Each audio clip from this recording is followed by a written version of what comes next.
your status and cause you to believe that you are something less than what you are. If you say you're a Christian, you could overcome that. You could go to that party and it wouldn't affect you in the least. If you're a Christian, you know, being around those people, drinking, doing whatever, it's not going to affect you in the least. You're strong. You're a Christian. Isn't it interesting how it comes out? If you are, if you can, if you should. We have our granddaughter here today, and so what we did with our children, that every year that they lived, we gave them more and more privileges. We started that when they were probably, before they were in the first grade. But we had accountability. They had charts that they were responsible to put down if they had accomplished these duties for the day. I forgot one day, I came by our son, he was reading off these things, and he said, yes, I did. And what he had a little bit of a difficulty with was his own initiative, using his own initiative. And so one of the challenges, one of the star bonuses for his chart was if he used his initiative and accomplishing something on his own. And when he did, he got extra benefit. And so he's going through all his chart. And he just did it fantastically. Until I realized he couldn't read. He's going through his chart. I don't know how Sue put it together, but he knew his chart and he was reading, but he wasn't. He didn't know what it said. And I used my own initiative. What did you do to use your own initiative? That's where we're lacking today, is when we don't use our own initiative. And so each year that our children were growing up, they gave them more and more benefit, to the point their junior year they're part-time on their own. Now you tell that to your mother. Next year you'll be on your own part-time as a junior. And you can give her this video that proves it. And if they, on their own, halfway on their own, they bought half of their clothes. They bought their gasoline. I paid for their insurance until they had their first wreck. After their first wreck, they were on their own. Our son paid enough in insurance to have been able to buy a new car. People ran into him. He was a magnet. There's Neil. They really took advantage. I mean, poor kid. One, I think, was his fault. The rest of them, I think, were everybody else's. And so they did this their junior year. When they became the senior year, they were on their own. They did whatever they wanted to do. They came in whenever they wanted to. They went to church as they wanted to. If they didn't want to go to church, they didn't go to church. And that way, when they were on their own, we were able to check them out and determine the weaknesses in areas of their life that needed to be worked on. And if we saw that they had deteriorated in their decision-making at any point during their senior year, we could call it to a halt and ground them. That meant they bought all their own clothes.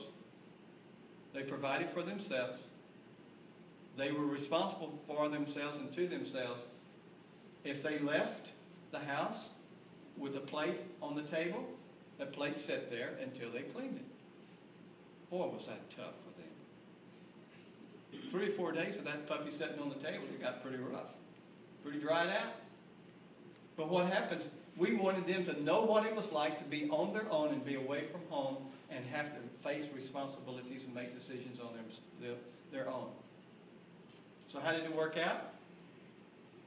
Well, with our son, I thought that it would provide a certain amount of leniency, and he didn't change. Everything that was our rules, he kept our rules. Now, our daughter,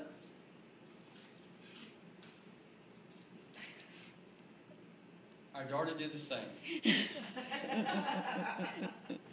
She kept pretty much her same time when we had asked her to be in. She came in nearly always at those times. I thought this would be the one if they didn't want to go to church, they wouldn't go to church. I think I can only remember maybe one time that they didn't, or one of them didn't go to church sometime that week. Other than that, they got up and went. They came in a little after we were ready to start at times, but they always were at church. So what did this do when they got to school? Our son was very close to us. When he got to school, we never heard from him.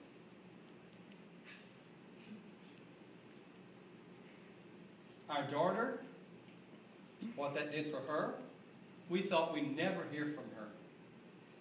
She called every day. Sometimes a couple of times a day. Because we thought she would be more independent. She'd be on her own to be able to make, she's always wanted to be on her own.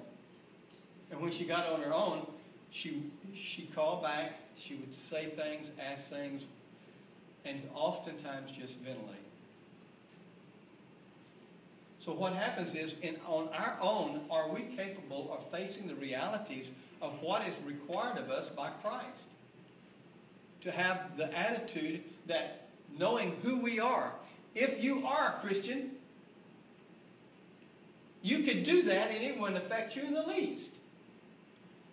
If you are a Christian, you're so strong, you're bold, you're one of the baddest Christians I know. Yeah, you're just wonderful. You can handle that. Have you ever gotten to a place where you overestimated yourself? You don't have to answer that. Of course. Oh, I would never do that.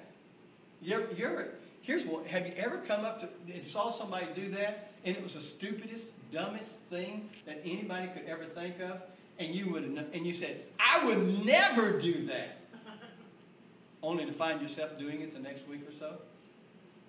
Overestimating yourself and your capabilities is one of the most difficult things that we can ever face in our walks. Overestimating. I can do that. I can overcome that. It's nothing. That's nothing too hard for me. I can accomplish that. What happens here, after he says, if you are the Son of God, command these stones to become bread. Why would that be a difficulty for Jesus? Why is that a difficult decision to make?